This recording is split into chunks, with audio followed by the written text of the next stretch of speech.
This week on the news desk, the devastating twin earthquakes that hit some parts of Turkey and Syria, what you need to know from the unlikely anticipated State of the Nation Address 2023, and the super mega aka was gunned down this past weekend in Durban. Gather your seat around the desk because this is the news desk.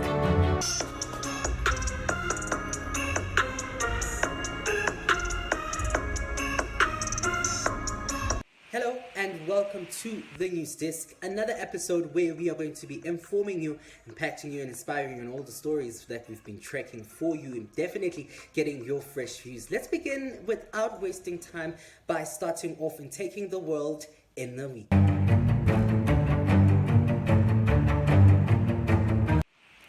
Let's begin here now. The earthquake death toll crosses the 24,000 mark on Saturday. The deaths of Turkey rose to over 20,000 and Syria rose to over 3,000 people were killed.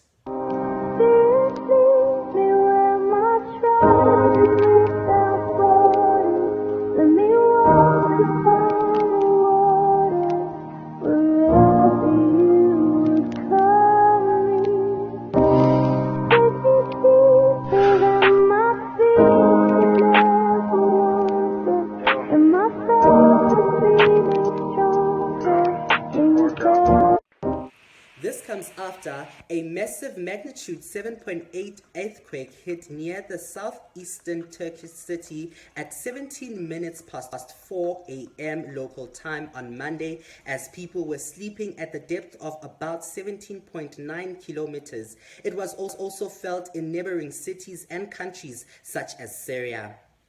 Many were left homeless, and knowing that rescue teams flew out from different countries to come and assist in taking people out of the rubble that hit.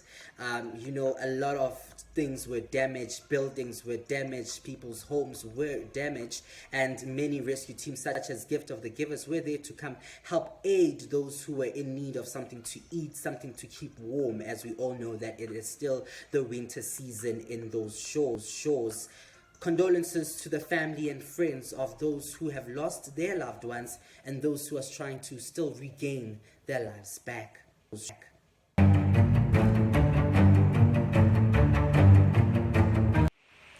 On to politics now. President Cyril Ramaphosa addressed his 7th State of the Nation address. As always, things were not as smooth. The Cape Town City Hall was the host of this prestige evening on Thursday, as President Cyril Ramaphosa was stating out plans for 2023. As always, opposition parties were not having it. They were raising a lot of points of orders, believing that there were a lot of issues that South Africa is facing, honestly, like the big elephant in the room, which is the energy crisis, right? And this left the ATM's Honorable Zungula to be asked to leave the chambers. With no surprise, the EFF were determined to delay proceedings due to the president's failings, they say, as they were chased out of the chambers because they tried to bombard the stage.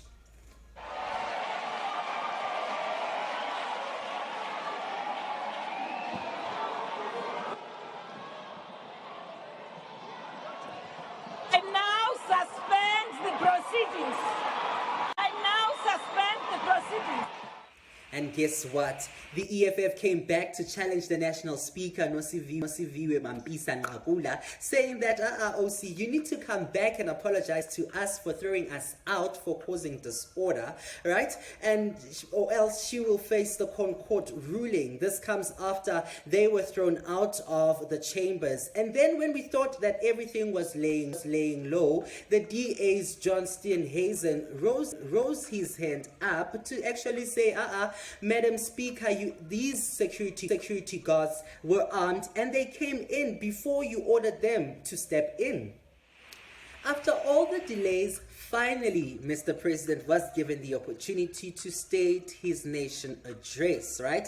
And was given the opportunities to make promises again. Starting off his speech by talking about what the achievements that we've come across and we should take pride in it and what defines us as a country, not forgetting our energy crisis being made a state of national disaster, right? As we all know that political parties are also not having it again after the analysis coming out throughout. And one thing that has left all South Africans confused is the Minister of Electricity. What would be his duties, and would there now be 3 ministers working onto Eskom? We hope that whatever strategies that have put in place are actually going to work. In fact, whatever that the state of the nation's plans for 2023, can they actually work, Mr. President?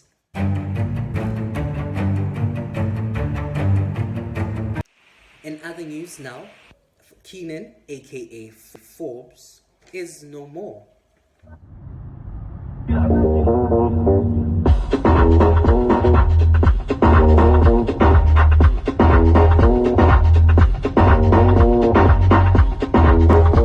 AKA's parents, Tony and Lynn Forbes, have confirmed his death on Saturday morning after he was shot dead along with another man at a popular night spot in Florida Road, Durban, about 2 hours before midnight. According to the first responder who spoke on condition of amnesty, Forbes was shot while standing on a pavement shortly after 10 p.m. Forbes was supposed to perform on the city on Friday night. There were jovial scenes earlier in the evening in the footage posted on his Instagram as the rapper made a toast full of table of friends. The KwaZulu-Natal spokesperson of police saying that they are investigating on this matter. In a statement written by his parents saying that our son was loved and he gave off love, they would like to be given time to grieve and also to congregate as a family to decide on the upcoming days. To the family, friends, and the hip-hop industry that has lost a super mega, like to send out our condolences right here on television. With that said, you are up to date with the week that was. That's my lot for the week. Back with you again next week. Bye-bye.